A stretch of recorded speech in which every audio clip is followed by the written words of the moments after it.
The regency can be civil or anachronistic, but we have to take the correct options with respect to the aspects of the passage and message given by the reflection of the passage.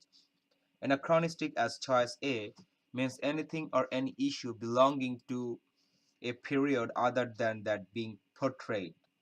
The regency can be anachronistic or it cannot be anachronistic with respect to the passage, as there is no specification about this in this passage in comparison with other choices.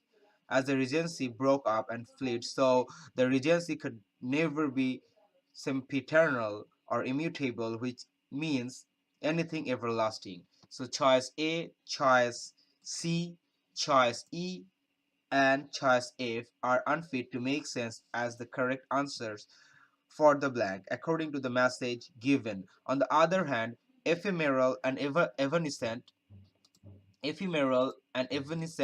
given as choice B and choice D mean anything transient or lasting for a short time, which support the break of regency, which fled in different direction and make sense to fit the blank as correct answers. So the correct answers are choice B and choice D.